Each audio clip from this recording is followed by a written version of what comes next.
हम देखेंगे section 81 BNS. इस सेक्शन की जो हेडलाइन है उस हेडलाइन में ही उसका पूरी डिफिनेशन दी हुई है। कोहैबिनेशन कॉज बाय मैन, ठीक है। कोहैबिट मीन्स होता है साथ रहना, ठीक। Cohabitation by cause by man, cause मतलब होता है कि कोहैबिट को कॉज करना, क्रिएट करना खुद, बाय मैन। एक ऐसे आदमी ने एक कोहैबिशन को क्रिएट किया बाय डिसीटफुल मीन, डिसीटफुल धोखे से, inducing believe of lawful marriage, ठीक है। लॉफुल मैरिज मतलब ये बिलीव दिलाना कि मैं तुम्हारे साथ लॉफुली मैरिज हूं, धोखे से एक आदमी के द्वारा साथ रहने की प्रक्रिया, कोहैबिट करने की प्रक्रिया, ठीक है। तो cohabitation cause by man deceitful inducing belief of lawfully marriage, ठीक है। अच्छा, ये डिसीटफुल जो था सेक्शन 69 में भी था। उस डिसीटफुल और इस डिसीटफुल में क्या अंतर है मैं इन दोनों को बताऊंगा। पहले ये देख लीजिए इसमें क्या था। इसमें कहता है कि आपको इसकी दो कंडीशन है। एक तो कोहैबिटेशन होना चाहिए, कोहैबिट होना चाहिए, साथ में रह रहे हो, और दूसरी हो कि सेक्सुअल इंटरकोर्स किए हो। भाई रह रहे हो तो सेक्सुअल इंटरकोर्स तो होगा ही, ठीक है। तो यदि आप किसी औरत से डिसीटफुल मीन से धोखे से ये बिलीव कराएं कि लॉफुली मैरिज किए हैं और सिर्फ रह रहे हैं और आपने ये नहीं किया है, ठीक है, तो ये जो कहते हैं सेक्शन अट्रैक्ट नहीं होगा, ठीक है। द डिसीटफुल मीन होगा। तो इसमें क्या कहते हैं, इसमें विच एक्सटेंडेड टू 10 ईयर्स, ठीक है। जो वो है पनिशमेंट है अप टू 10 ईयर्स है। इसमें एक डॉली रानी वर्सेस मनीष कुमार चहल का 2024 का केस है। सुप्रीम कोर्ट ने कहा कि डॉली रानी में एक बहुत ही सतपति, ये सेक्शन में भी 7 है हिंदू मैरिज एक्ट का। इसमें लिखा है डॉली रानी वर्सेस मनीष कुमार चंचल, मनीष कुमार चंचल 2024 का केस है। सुप्रीम कोर्ट में इसमें कहा कि जो 4 हम लोग रिचुअल होते हैं, जिस उस रिचुअल में एक होता है सतपति, तो हिंदू रिचुअल को बिना परफॉर्म किए, यदि आप सतपति को परफॉर्म नहीं किए हैं तो नो वैलिड मैरिज। कोई भी मैरिज कॉन्ट्रैक्ट नहीं होती है, उसको रिचुअल परफॉर्म करना पड़ता है। तो जो 4 रिचुअल दिया गया है सेक्शन 7 में हिंदू मैरिज एक्ट के, इसमें सतपति है, कह रहा है कि अगर वो नहीं हुआ है तो वैलिड मैरिज नहीं है। हिंदू रिचुअल विश 4 है जिसमें सतपति वन ऑफ देम है, ठीक है। तो ये हो गया आपका 81। अच्छा, 61 में जो डिसीज्ड फुल मून है वो 81 के डिसीज्ड फुल मून से कैसे अंतर है, आप उसको मैं आप थोड़ा बता देता हूँ, आप उसको देख लीजिए। तो 60 फुल में जो डिसीज फुल मून है वो होता है कि उससे झूठा, इसमें क्या है कि इसमें झूठा फॉल्स मैरिज का ओ करके धोखा देके इंटरकोर्स करना, ठीक है। Sexual intercourse by employing deceitful means, ठीक है। लव जिहाद करके, प्रमोशन करके, मतलब कुछ लस्ट देके। इसमें क्या है, जो डिसीटफुल मीन है ये, इसमें ये भरोसा दिलाया जा रहा है कि हम तुम्हारे पति हैं।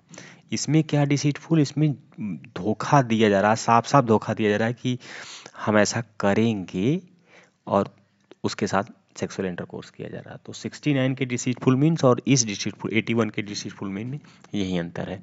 अभी हम देखेंगे 82 बाइगेमी। ये थोड़ा इम्पोर्टेंट है, बाइगेमी जो है थोड़ा इम्पोर्टेंट है, उसको देखिएगा। बाइगेमी, देखिए बाइगेमी होने की पहली कंडीशन क्या होती है मैं आपको बता दे रहा हूँ। बाइगेमी में क्या, marriage again during life time of husband और लाइफ, ठीक है। ड्यूरिंग मैरिंग अगेन, ठीक है, marrying again during life time husband और वाइफ, ठीक है। यदि ये दोनों पे लग सकता है, वाइफ भी यदि बाइगेमी कर सकती है। अगर आपका हस्बैंड जिंदा है तो देखिए हुएवर का इस्तेमाल किया गया है इसमें, बाइगेमी दोनों पे लगता है। महिला अगर उसका हस्बैंड जिंदा है ऐसा करती है तो भी बाइगेमी लगेगा, और पुरुष करेगा तो भी। लेकिन इसमें क्या है, बाइगैमी लगने के लिए पहली कंडीशन क्या होती है, पहली मैरिज भी वैलिड होनी चाहिए, ये बहुत बड़ा क्रक्स है, और सेकेंड मैरिज भी वैलिड होनी चाहिए।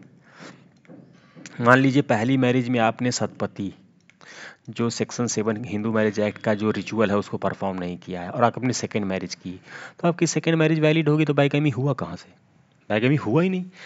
या और फर्स्ट मैरिज आपकी वैलिड है, उसमें आपने सतपति परफॉर्म किया, और सेकेंड मैरिज आपने झूठ बोल के डिसीटफुल मीन से कर लिया, तो ये प्रीवियस सेक्शन लग जाएगा, लेकिन बाइगैमी नहीं लगेगा।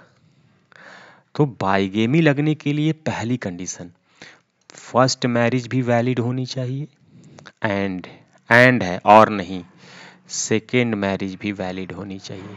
ये दोनों मैरिज वैलिड होगी तभी पुरुष या महिला में से किसी एक पे बाइगैमी का अपराध लगेगा। ठीक है, और इसकी पनिशमेंट देखिए, धोखा देके नहीं कर रहे हैं आप तो 7 ईयर्स, ठीक है, 7 ईयर्स पनिशमेंट है, अप टू 7 ईयर्स। चूँकि धोखा देके आप इंटरकोर्स नहीं कर रहे हैं, एक रिचुअल परफॉर्म करने की कोशिश कर रहे हैं, मान लीजिए कोई गड़बड़ है, शादी ही की है, लेकिन मान लीजिए उनको, आपको खुद ही नहीं पता कि पहली मैरिज वैलिड है दूसरी है, मान लीजिए दूसरी दोनों मैरिज वैलिड है, तो आपको कम सजा दी। अगर आपने यही धोखा करके करते तो यही देखिए पिछले सेक्शन में आपने देखा हो कि अप टू 10 ईयर्स तक की उसमें वो है। अच्छा, इसके कुछ एक्सेप्शन है, बाइगैमी के कुछ एक्सेप्शन है, वो एक्सेप्शन को आप देखेंगे हम लोग आज साथ में। ये एक्सेप्शन हमेशा मेंस में पूछता है, हमेशा। इस जो 5-6 एक्सेप्शन दिया है, इसको मैं आपको एकदम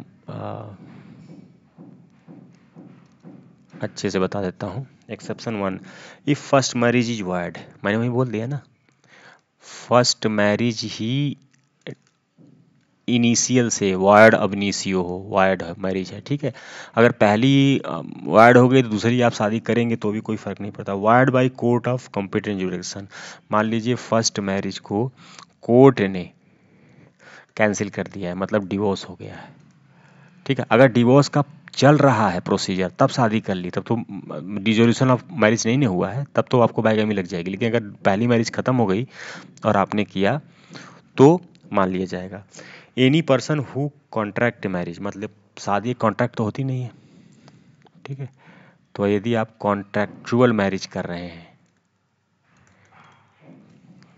तो कोई एक कॉन्ट्रैक्चुअल मैरिज कर लेंगे तो दूसरी मैरिज जो है अपने आप जो है बाइगैमी नहीं मानी जाएगी। अब्सेंट फ्रॉम वन ऑफ, हाँ, यदि 7 साल से 7 ईयर से कोई लापता हो और ये प्रूफ करके आप सेकेंड मैरिज कर रहे हैं,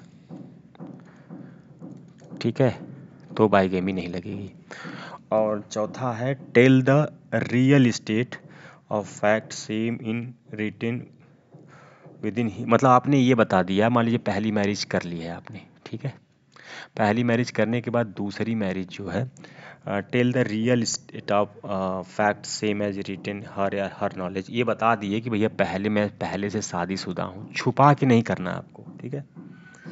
तो अगर आपने दूसरी मैरिज बता के की है तो वो बाइगैमी नहीं मानी जाएगी। ये इसके एक्सेप्शन है जो मेंस में हमेशा पूछता है। If doing the first marriage cancel for the second marriage, ठीक है, यदि आपने जो है फर्स्ट मैरिज कैंसिल किए बिना सेकेंड मैरिज कर ली, if doing the first marriage cancelled, provision दूसरा क्या कह रहा है कि यही 7 ईयर्स का जो पनिशमेंट है वो 10 ईयर्स कब हो जाएगी,